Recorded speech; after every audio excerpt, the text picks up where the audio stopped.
Hello and welcome to an ICMI20 special edition of Gender Matters with me, Elizabeth Hobson, and a very special guest. Martin Seager is a consultant clinical psychologist, mental health campaigner and activist with a particular interest in men's issues and male psychology. Since 2006, he has been consultant to the Central London Samaritans and was commissioned by the National Samaritans to write a review on the science of why talking helps and doesn't help people. Martin is a regular contributor to BBC radio broadcasts on mental health issues and has authored many articles and chapters in various journals and books on many areas of mental health, including men's issues. Last year, he co-edited the groundbreaking Palgrave Handbook of Male Psychology and Mental Health, an academic textbook that takes a fresh approach to fairly examining male psychology and exploring ways of supporting men. Martin was the first author in several chapters, including one titled Cognitive Distortion in Thinking About Gender Issues, Gamma Bias and the Gender Distortion Matrix, which presents a fantastically clear and useful thesis regarding how we interpret behaviours and vulnerabilities exhibited by men and women. You can find a video explaining gamma bias on YouTube, the link to which will be in the description.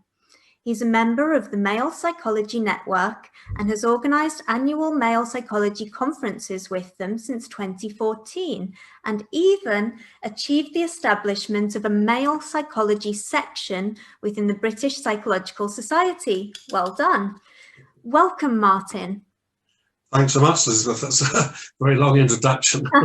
You reminded me of things I'd forgotten about myself.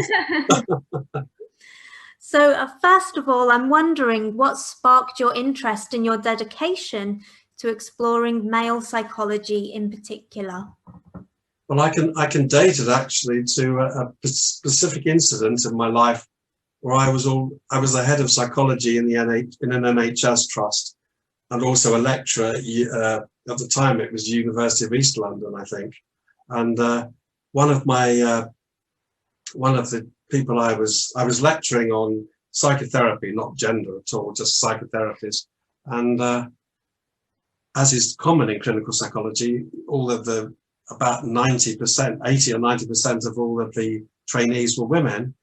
And in this particular lecture, we had about 28 women and one man. And he came up to me after the lecture. He must have sensed something, and I suppose just the fact that I was a man, I don't know, but he came up to me and said, I'm really struggling with being a student on this course, because I'm the only guy on this course. But the whole thing I'm learning about is about women and their needs and rights and how men are somehow in power and this, that, and the other. And it was like, as a psychologist, there was no place for his identity in the training. There was no sense that men had problems or issues, or that men could be kind or good, or that in some ways it wasn't a positive view of masculinity that was coming across. But also the other thing was there wasn't really any view of masculinity other than as a gender issues was women's issues. There was no other story. And I was in my 40s by then.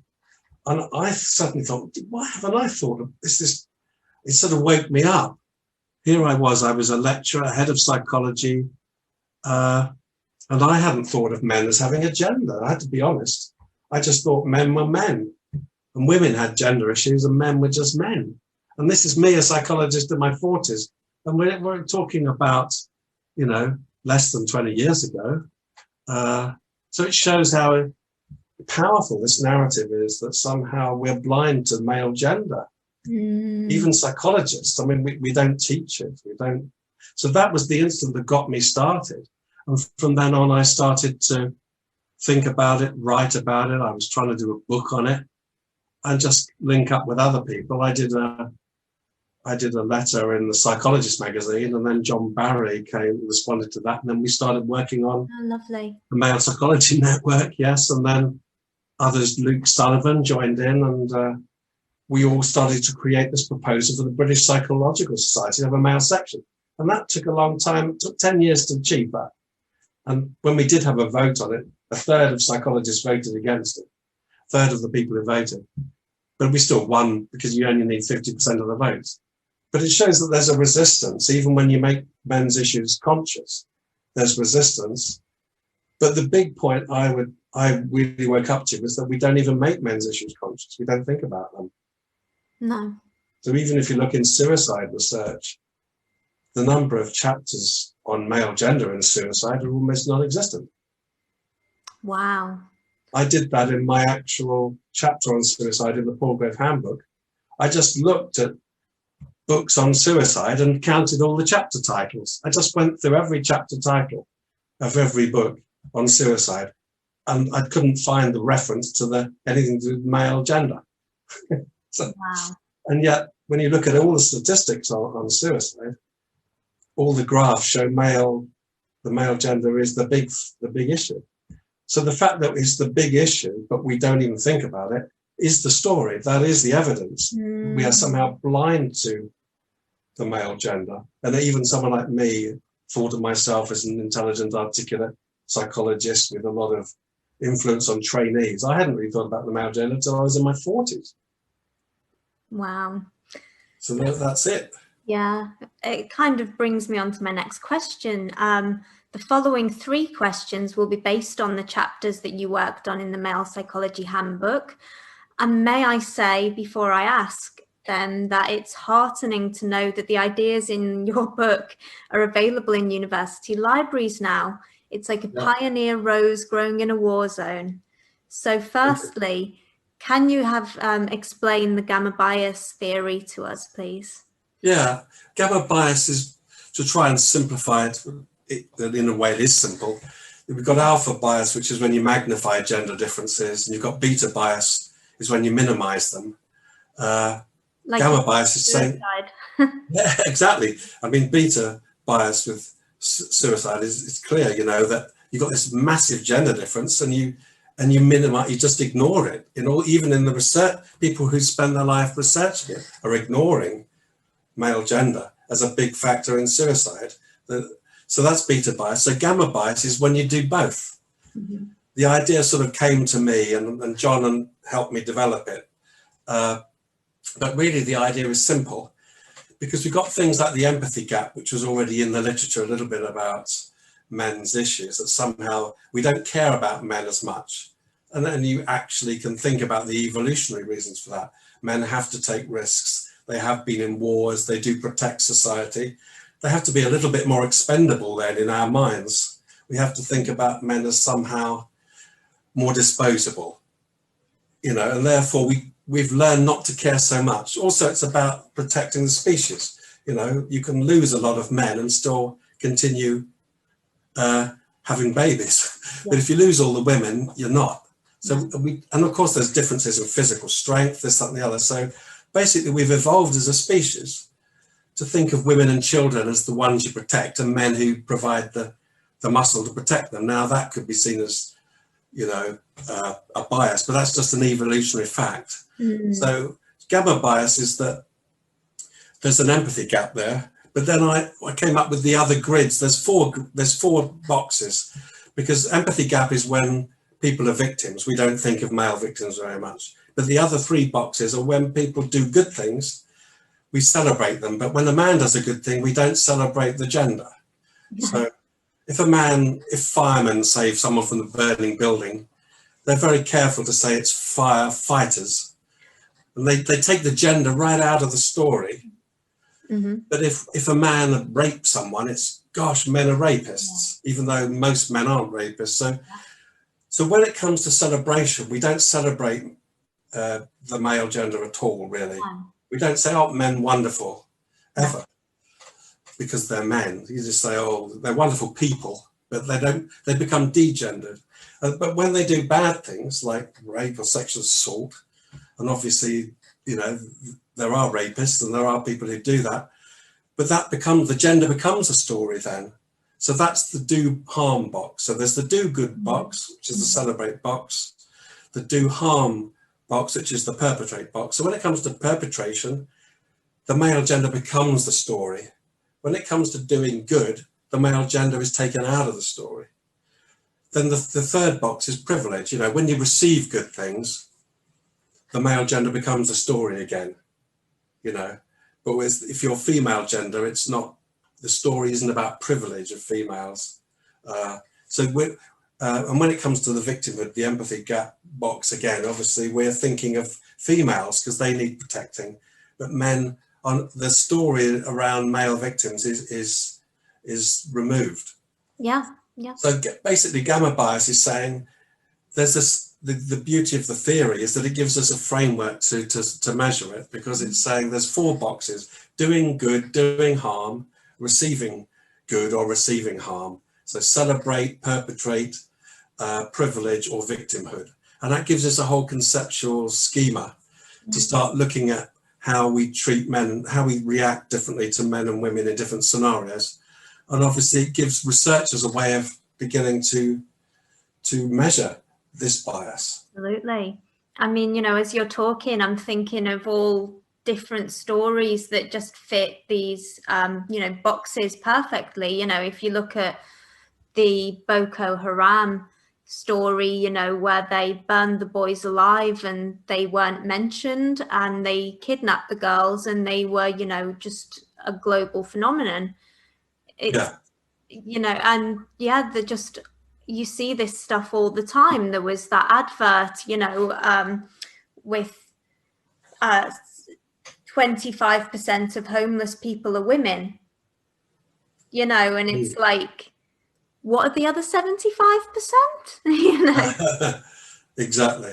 So that is precisely the idea of bias, is that it's probably unconscious to some degree. And even when you make it conscious, it's people still resist your arguments. So you can point out probably of rough sleepers, it's 80 to 90% of rough sleepers are men.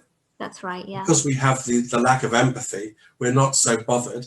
And also because we have the mindset that women and children need protecting, and a man can be sort of left on his own. We expect men to do the protecting, not to receive the. So that also plays into help seeking, because you keep hearing this message to men now saying, open up, be vulnerable. But how can a man open up and be vulnerable in a society which doesn't care about the suicide, the homelessness? So it's a massive double message. And of course, if a politician's saying something to you but doing something else, you listen to the actions, not the words. So if society says to men, open up and we care, but its actions say there's no research interested in your gender, there's no services for your homelessness, and if you're a victim of domestic abuse and violence as a man, which is a significant number of victims, estimates range from 30 to 50% of the victims, or perhaps more, are men, depending on how you measure it. Society is saying that your gender doesn't count, you know, as a male victim, you don't exist. But then it's telling you, come on, you macho, stubborn men, open up. It's a completely, that's the sort of message that causes psychosis in people. It's called a double bind, you know, because you're telling people you care about them, but showing them you don't. It's a double message, which is quite bad for the mental health of men and boys, and also women, because we all share, we all live together. Indeed, you all have a stake in it. Well, yeah. And in the chapter, oh, actually, before I ask this next question, I was going to ask, do you know of any researchers who are using the gamma bias theory? Well, John and I are beginning to work with 1 or 2 people who are developing some studies, but I can't sort of. I think people have shown an interest, and there's at least one place now where there's one university which is starting to look at it. And of course, now we've got the first psychology module in the UK, perhaps the world, I don't know. The first undergraduate's male psychology module has been set up now in Sunderland. Oh, brilliant. I think those students will probably be encouraged as they go through their careers to research gamma bias. Excellent. So we're beginning to research it.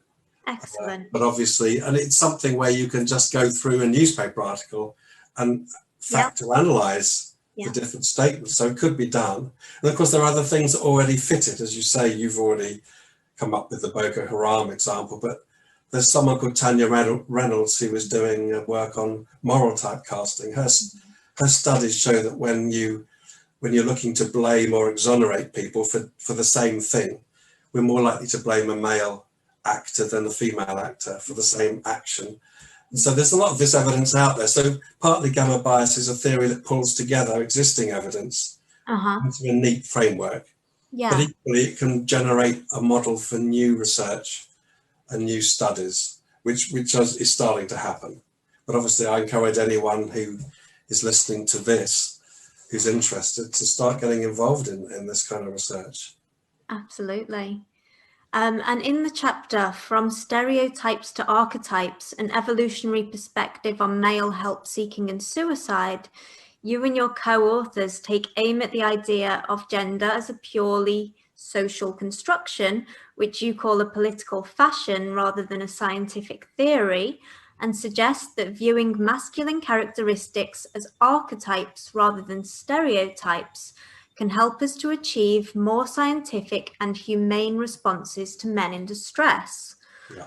So, I would like you to explain the nuance between viewing masculine characteristics as archetypes or stereotypes, and then tell us what you think this suggests with regards to what interventions may help us to help men in distress.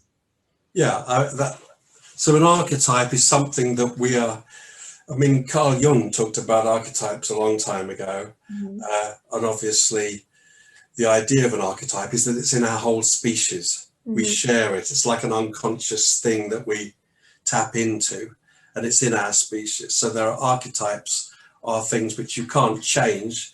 You can change the expression of them, but they're embedded in our species. They're patterns. So obviously gender is going to be a very obvious place to have archetypes, because gender is related to biological sex, which is related to evolution. The whole basis of our species is the attraction between the sexes, the production of young, the nurturance, the rearing of young people, and then the protection of them and the development of families, communities, societies. That all comes out of gender. So you would expect gender to have some archetypes. Myself and John Barry and others, we looked into studying a theory of archetypes, but there's a lot of just obvious evidence. Culture, I mean, you've only got to look at any rom-com to find that. I'm sorry, Martin. Yeah. There was a little judder in the, so can I go back to myself and John Barry and others? That's okay. Yeah, myself and John Barry, we have tried to study archetypes as well as just look at the evidence for them in our culture. But we found that there were we were hypothesizing three basic archetypes for masculinity. One is around fighting and winning, so it's a competitive thing. The next would be around providing and protecting. And then the final one would be around self-control and mastery, so keeping in control of things. Now these were archetypes that we hypothesized, and we did research which showed that those patterns were broadly supported. Equally, the female archetypes were around beauty and glamour, nurturing kids, and also maintaining harmony in relationships. But those are archetypes. Doesn't mean to say they control us, but they're things that they're things that are in the species that you have to define yourself. For example, a woman there's an archetype around beauty for women. Some women would say, sod that, I don't give a damn what I look like. But they're having to fight that archetype because it's there. No society in the world every society you can see that the pressure on women to be beautiful is there. You could also say it's a nice thing. It's not just a pressure. Beauty is a good thing. But in terms of men, it means it comes back to, if we regard gender as just a set of stereotypes, we're assuming that men should just change, and they shouldn't be trying to fight and win things. They shouldn't be trying to provide and protect. It's regarded as a stereotype. So it means stop trying to provide and protect everyone. You're being so macho. That becomes the story. And then we're blaming men for being masculine. Indeed. And also, stop trying to be in control, But of course, in certain situations, men have evolved to take risks in order to protect society, not just their own families. And those things we still expect. Men are still in all the jobs where they're taking risks, and the deaths at work is about 95 at least % men, because they're doing all those risk-taking jobs, and men still doing a lot of that stuff, and it's still necessary. Society depends on it. So the idea of, let's assume that archetypes are more correct analysis of the evidence of stereotypes. Where does that lead in terms of helping men and boys? Well, it's a simple example is, if you're telling men and boys to open up and seek help, you're going against the male archetype. If there really is an archetype that men do feel they need to be in control and they need to fight and win and provide and protect, seeking help sort of goes against the grain. But if we start telling boys, if you seek help, you're taking action to sort your problems out, you're protecting your family by seeking help, and you're becoming a fighter. You're fighting your problems. We're using the male archetype, and now we're giving boys and men a message to seek help that is masculine. That's so we're not telling them not to seek help. We're just saying we're using the language of the archetype, which is much more powerful.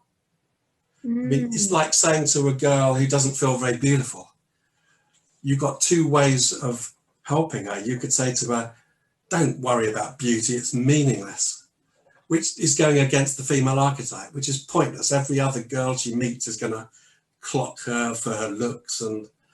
But if you say to her, well, actually, beauty comes in many different forms, and actually, beauty, a girl doesn't have to look like a particular supermodel to be beautiful.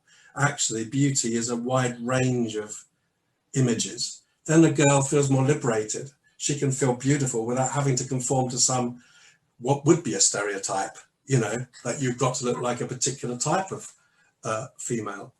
So actually the archetype around female beauty can be used to help girls with their, worried about their image.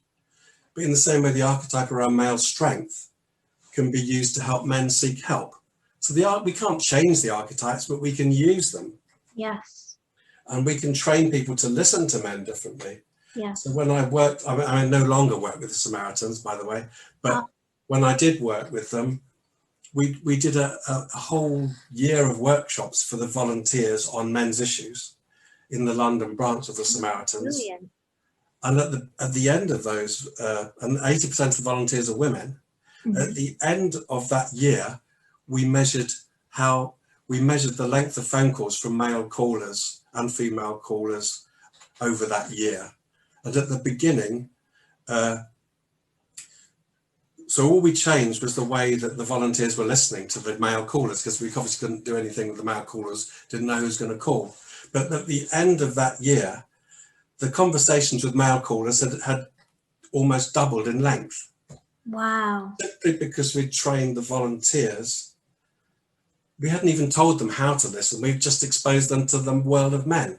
For example, we had a guy come in and play blues music to the female volunteers and go through the lyrics. And we sort of had a workshop. Why would men write lyrics like that? I mean, why do men write rock and roll songs? Why do men write blues music? Because they're worried about because they're very concerned about their feelings. But their feelings come out in specific ways. Doesn't mean to say they have less feelings, because I think the other thing that I find pernicious in our approach to gender is that we regard men as emotionally illiterate, which is really quite destructive viewpoint. So if you regard men as emotionally illiterate, you're just trying to reprogram them all the time to be more emotional in the way you think they should be, which is a more female style. Yeah. And in fact, there's evidence that psychological therapies are mainly sort of feminized. Counseling models are all about, let's have a cup of tea, stare into each other's eyes and talk about our feelings. Well, that doesn't even work for a lot of women, let alone men. And I'm a psychologist. I work with all kinds of people. The most psychologically useful things for a lot of young men is not even talking, it's doing stuff with someone. Because if you do stuff with someone, they show they care, and you are getting their help. You don't have to get their help by talking about your feelings. It's pretty obvious what your feelings are. You just feel bad. But, what's the point of saying that unless someone actually does something? So quite often you can help men and boys with all sorts of projects and things which are just about caring about them. Most things that help young men are like sports projects where they've got a mentor who's, you know, like a boxing club or a football club or this or that. And these young guys who start to feel cared about because the boxing coach really looks after them like a dad. So if you start giving young men and boys fathering in that kind of way, that helps their mental health. They don't have to sit there and tell you their feelings. It's probably pretty obvious what the feelings are. The psychologists have got a lot to learn about this as well, because we're still in this world of therapy and, you know, it's either drugs, mental health all about drugs or talking. No, actually, it's about relationships with people. If you have good relationships with people and do things with them, they will develop as people. You don't have to just sit there and talk about it. Not that talking's a bad thing. I mean, I spend my whole life talking to people, but it's not the only thing. And particularly with men and boys, the language of emotion that men show is more of an action language than a verbal language. And it's not that they're illiterate, it's that they're differently literate. Yeah. Male language, I mean, it's society that's illiterate because it hasn't learned to read the language of men. Yeah, absolutely. And the third chapter I wanted to talk about was positive masculinity, including masculinity as a valued aspect of humanity. So, in that chapter, yourself and John Barry destroy the feminist theory of hegemonic masculinity as a definition bearing any relation to most men and boys, and show that positive attitudes to masculinity are beneficial to the mental health of men and boys and may even help to protect against suicidality, which is just incredible. It's lovely and beautiful. But my question is, to what degree is the field of psychology, particularly those involved in crisis management, ready to hear that message? That's a very good question, and not totally ready is the answer, because if they were really ready, we wouldn't need to be pushing this message. And as I say myself, it wasn't until I was in my 40s that I started thinking about men's issues, and I'm supposedly one of the people who's sort of pioneering some of this stuff along with many other people. But if that is the case, then if I'm an example, then I didn't think about this till I was 40s. In fact, a lot of the best thinkers around men's issues were the feminists who were thinking outside the box and who weren't happy with the way feminism was going, you know, and people who, you know, set up domestic violence. There was that lady Erin Pitsey who set up a domestic violence project for women, then realized they were male victims, and she got really resisted as soon as she started and treated very badly for just wanting to include men. Yeah. So and then you've got Camille Paglia and various feminists who were really good on masculinity and respectful of it. So, I mean, I came late to this in my life, so is the psychology profession ready? No, it's getting readier, because people like us, people like the people yourself, and people attending your conference, or, you know, we're all the sort of people who are having to challenge. Like anything that needs changing, you have to raise awareness, because people aren't even aware there's an issue. No. People just assume it's a man's world, and every day is International Men's Day. You hear that sort of story, you know. Every day is a man's day. Which men are you talking about? Because obviously this hegemonic masculinity model was just relating to about 0.5% of men, not 99.5% of men. And of course, even the men who are, you would describe as hegemonic, who are running big companies or what politicians, you take a man who's chief executive of a massive company or corporation, for every one of him, there's about 200 men that tried to be like him and took risks and ended up, some of them dead through suicide, because they lost all their money. So you can't just say, well, you can't compare a tiny unrepresentative minority of successful men with the whole of the female gender and say, look, these men are all patriarchs, they've got big companies and women aren't included.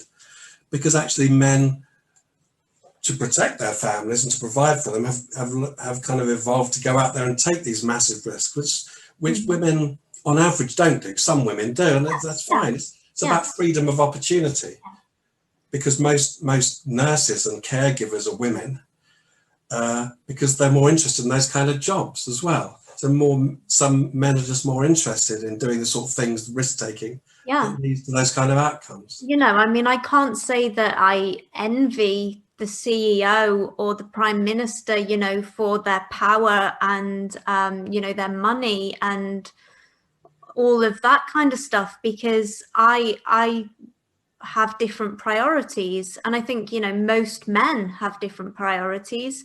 It's just that there are even more women who have, you know, priorities of achieving a better work-life balance, you know, maintaining good relationships with friends and family, having some spare time, you know, these kinds of things. And I mean, I don't know if you've ever seen, there's a lovely meme that goes around and it's a pyramid and it says what feminists see, and it's the men at the top and all the women at the bottom. And then, you know, it kind of zooms out and it says what they don't see, and you've got all the men underneath the women. Absolutely, because most men of working class, cannon fodder basically, and throughout history, Yeah. the graveyards are full of men who died to protect freedom in wars. Yeah.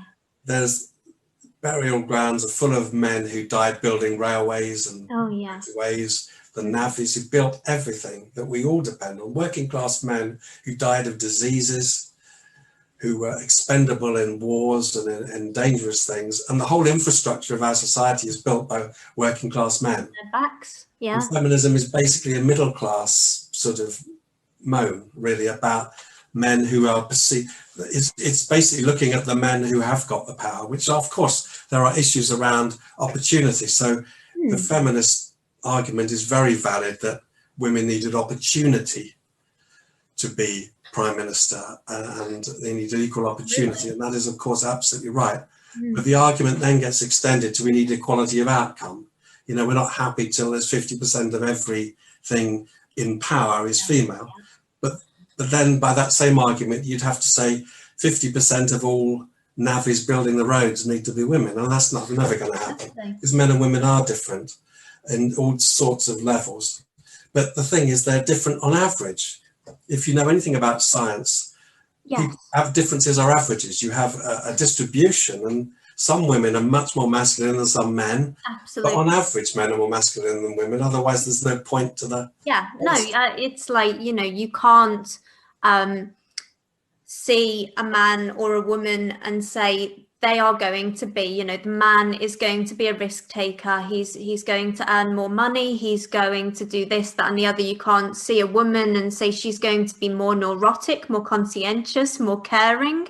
But what you can do is look at the trends at a macro level and say, well, the differences in average kind of personality traits go some way to explaining why there are differences in outcome. Yeah, if you take any measure like risk taking and you did a study, you would find there's average more risk taking by men on average than women. So it doesn't mean you can't talk about any individual, but you can talk about the group, that there is more likelihood that a man will take a risk on average. But you still need to understand the individual. But given that, so what we want is equality of opportunity for men and women, but respect for difference. And this is what always I have found difficult, because we're all taught to respect difference and diversity till it comes to gender. You know, but gender is a diversity issue. Yeah. Men and women are different. So what? Let's enjoy that.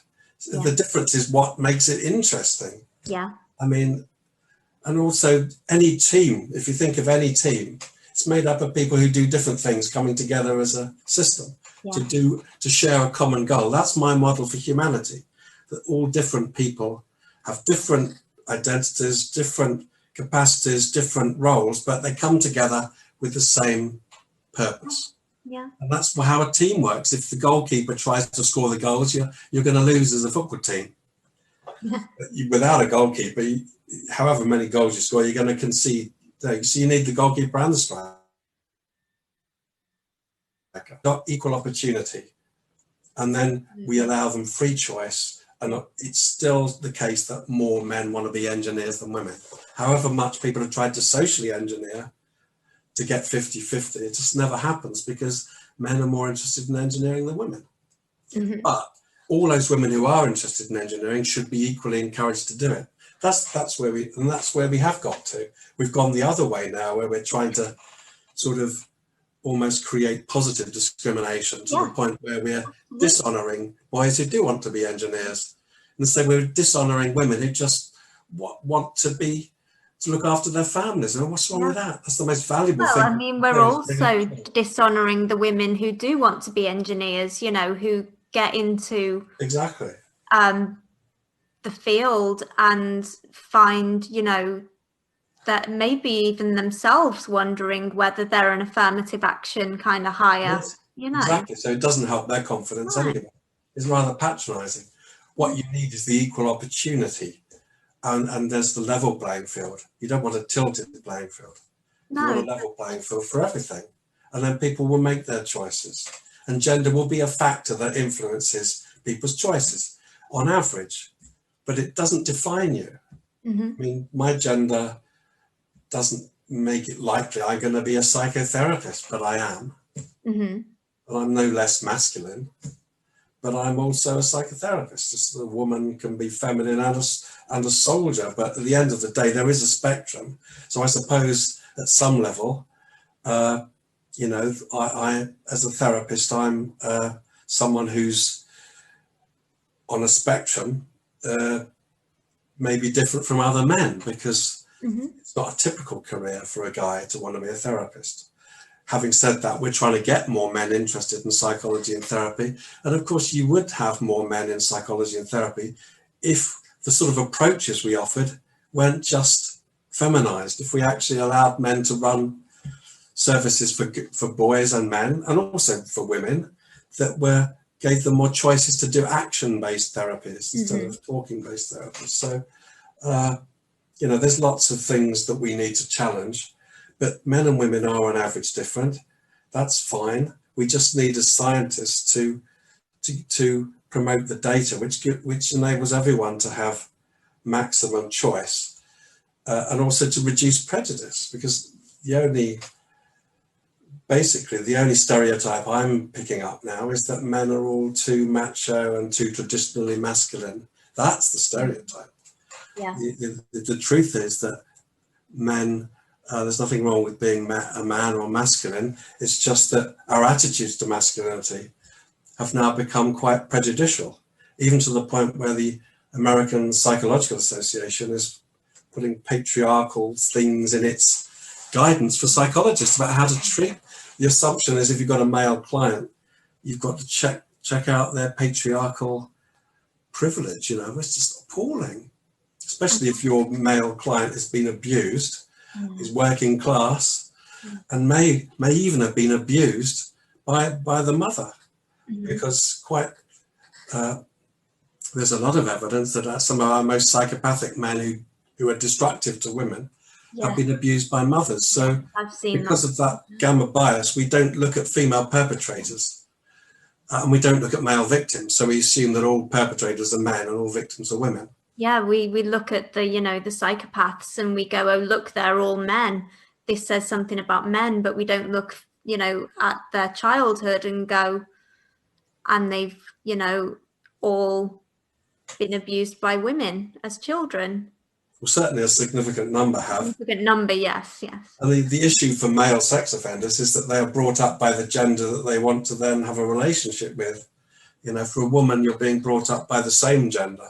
And so your sexuality isn't confused with your nurturing process in quite the same way. You identify differently. A man, in some ways, his attachment to his mother is then kind of like a blueprint for how he's going to have sexual relationships. And of course, therefore, if he's got a damaged relationship or attachments with his mother, he's going to see women in a particularly destructive way. And some of the more damaged women who see men in a bad way have had really damage from their fathers. So it's not rocket science, really, that we tend to project these things onto all our future relationships. No, I mean, it's not rocket science, but I think that, we as a society look at women who do bad things, and we do look back through what they've experienced and start pointing fingers and going like, maybe that didn't help, maybe that didn't help. And we, I mean, if they're within the criminal justice system, then there will be efforts to rehabilitate them, to treat them, to be aware and mindful of traumas.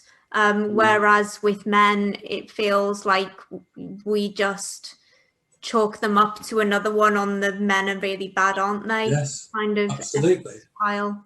Within the criminal justice system, we're more likely to blame a man for starters, as that research by Tanya Reynolds shows we morally typecast, so that if a man does something, we're more likely to see him as a bad, person and not excuse him. We're more likely to see him as to blame. So we're more likely to convict men, and then once we're more likely to convict them of the same thing, we're more likely to give them a longer sentence for that.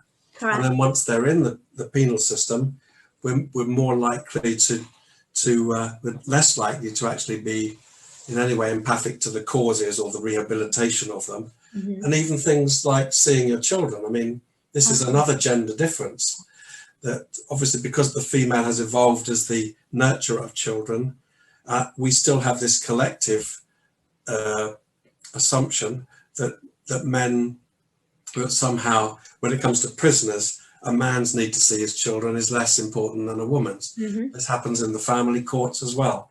So we're, if we're really just going for 50-50 on everything, we've got to do that for everything. Or if we're going to respect differences, then obviously we have to know which differences we're respecting. But when it comes to prison sentencing, men are not allowed to see their kids in the same way women are when they're in prison. We sort of make provision for women to have contact with children in prison, and we actually keep men away from their children. Yeah, I know. So and it's damaging the whole of our society by doing that. Absolutely. There's very clear evidence that meaningful access to families really helps prisoners or it helps reduce reoffending once prisoners are released. And yet, I've seen claims that sort of visits and phone calls are actually used as, or denying visits and phone calls is used as a punishment for male prisoners. Yes. And that's not helping anyone. No, because it's further damaging a damaged person. Yeah. And obviously gender, people end up doing serious things, male or female, because they're damaged. So my argument from the science is that it's not that men don't do bad things, it's just that all people who do bad things are damaged people. And if you're a man, you're more likely to do a different pattern of things than a woman, because men and women are different. So rape, for example, however you measure it, it's more likely to be men, because physically and anatomically and obviously in terms of biology, of course, there's going to be more male rapists. But even on that, the science hasn't really looked at how females can sexually assault men, and that does happen much more than this is actually acknowledged. But it's not that, because it's not their masculinity that's making them a rapist, it's the damage to them. Once you're a damaged person, you're going to take it out on someone else. A woman who's damaged will use different methods to take her feelings out on other people, different things that are toxic. But we have this sort of, this is the stereotype. We have a stereotype of the bad guy and the vulnerable woman who's even even bad behavior from a woman, we excuse because we're empathic to women. Whereas a man is bad, it just reinforces our prejudice that there's something bad about their gender.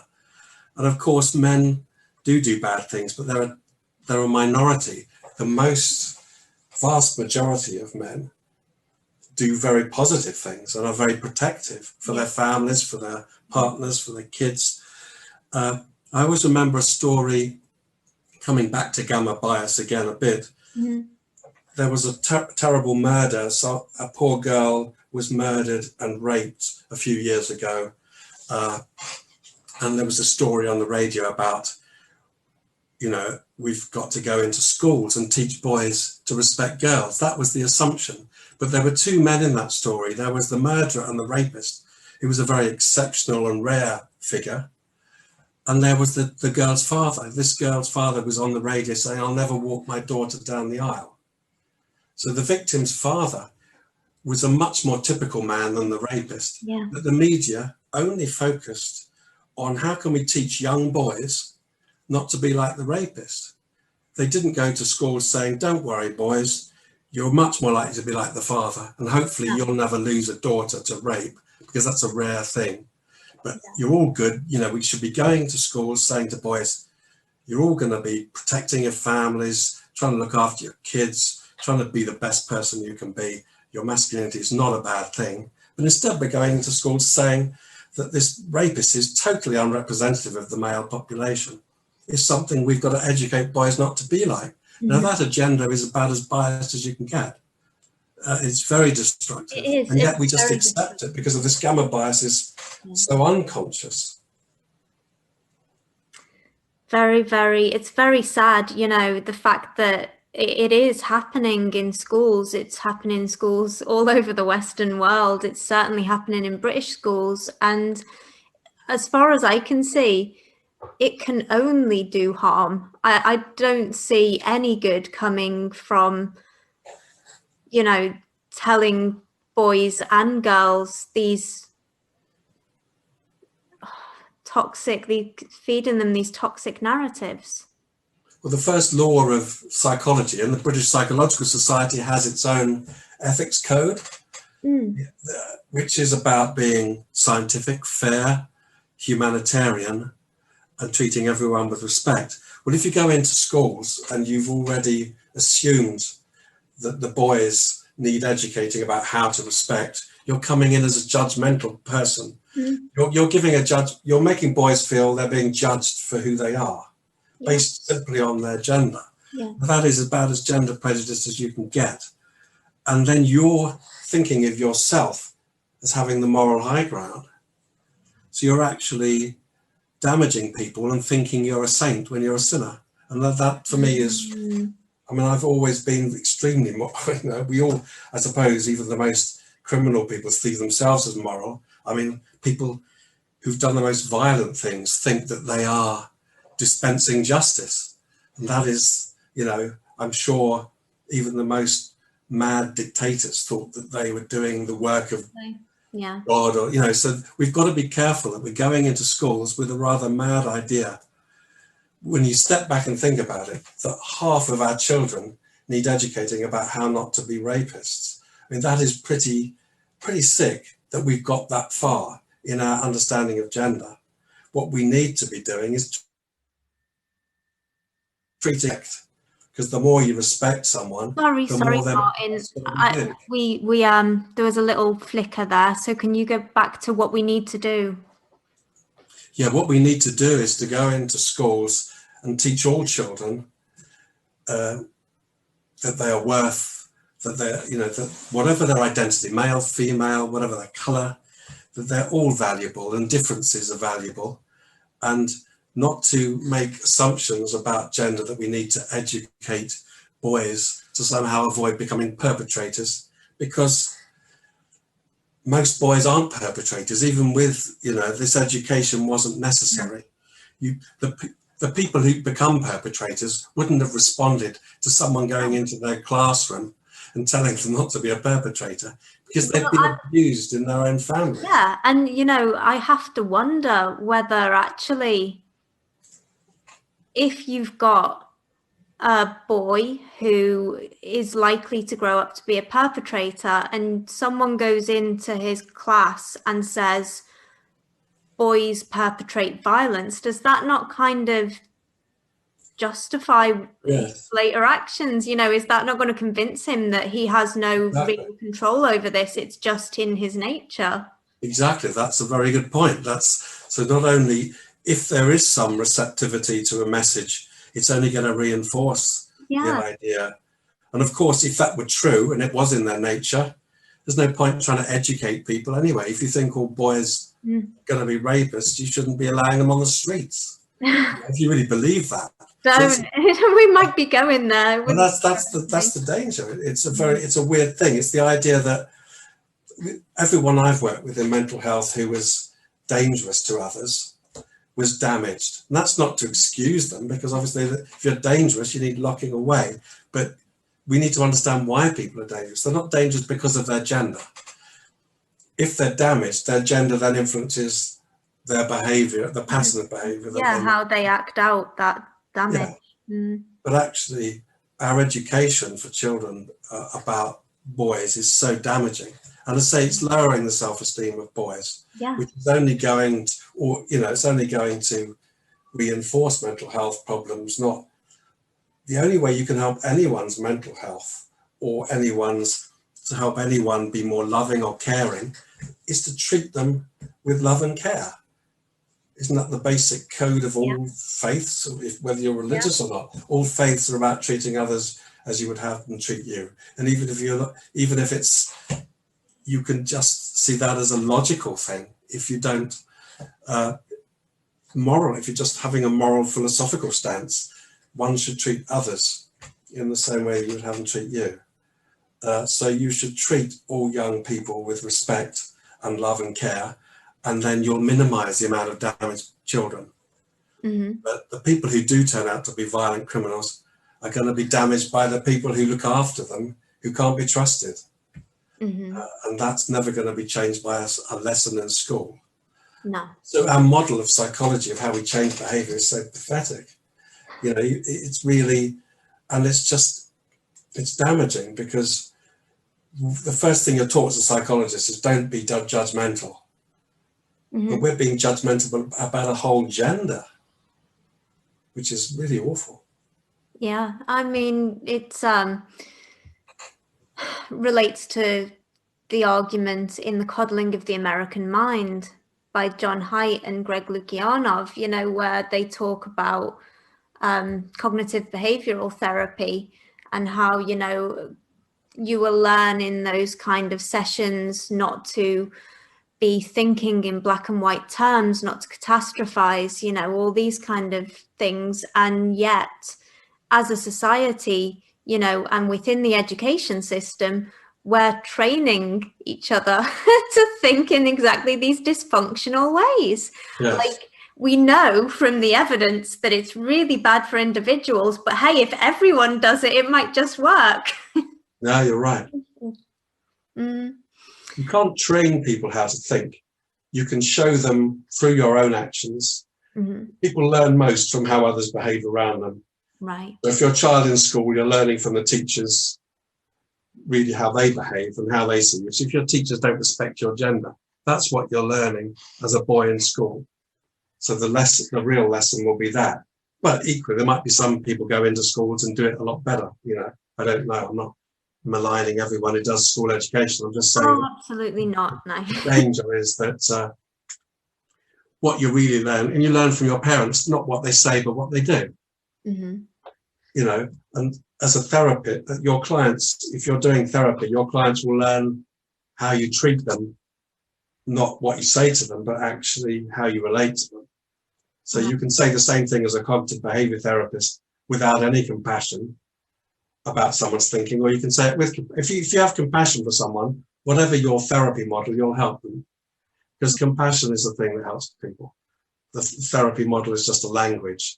But if we're just going around dehumanizing boys by saying collectively there's something wrong with you and we need to do some education, actually we're doing damage. Yes, absolutely. We're doing damage to the well-being of all of us, because those boys aren't in a vacuum. They got families, they got mothers, brothers, sisters. We're all, gender is part of the human condition, and we need to respect it, all of its manifestations as a spectrum. And we're so keen to respect every identity. But when it comes to masculinity, we disrespect it. So that's a hypocrisy, because if we really want to respect every identity, we must be inclusive. And inclusive means men too. Men should be included. And of course, men are half the population. So if we're not including half of our world, that's the pathology. The pathology isn't in the male gender. It's in the attitude to the male gender. Yeah. That's pathologizing half of its own identity. Absolutely. Finally, I would like to ask you, what's next? What are you working on or planning going forwards? Well, I'm really hoping to be involved in a project which will produce money for good causes. And if that is the case, then I would like to set up community centres for young people where they could be mentored in their communities, you know, by like second families, second parents, opportunities to run like sports clubs or music studios for kids who want to learn music. With mentoring. So I'd like to mentor young kids in communities, but you could only do that with money. And I'm hoping to be involved in a project that produces money for good causes. So if that's the case, I'll be setting up stuff for young people, men and women, but obviously I'll do it in a gender friendly way. So I'll be doing stuff that young boys will really like, you know, with father figures. It's places they can go because our community lacks, or big evidence is that boys and girls without fathers really suffer in terms of mental health. And all of the people who tick all the boxes on crime and deprivation and drug addiction and mental health, all the people who are worst on those measures didn't have dads. So if we're going to put more fathering into communities, I would like to do that, not just to actual families, but you can have second families and kids can even be adopted and things can work well. We're just somewhere else to go in the community for young people where they can do stuff, but actually have mentors. So it's just like what happens in a good boxing club for certain young boys, but not everyone's a boxer. So I'd like to set up community centres where you have a range of things to do, where young people can learn things, go there, obviously be supported, and obviously it'd be a safe space as well. So that's one thing I'm going to do if I get the money for that one. Sounds brilliant. Yeah. But also I'm starting to get involved with a new men's charity that's called His, that's just starting out, based in Kent.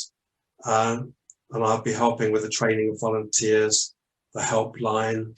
So I'm getting involved in that aspect of where there are men's services and charities beginning to so that's where I would like to get involved. So I'm doing a bit of that.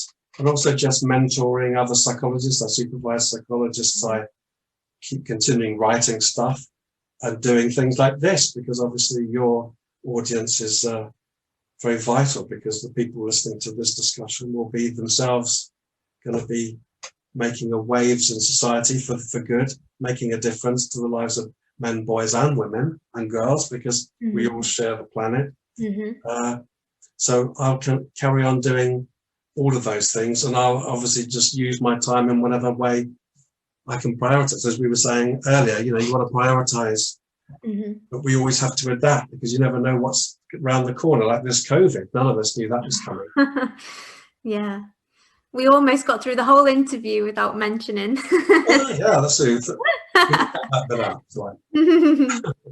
Yeah, no, absolutely. Well, it's been such a pleasure to talk to you, and I'd love to hear from you again with some updates on all of those projects.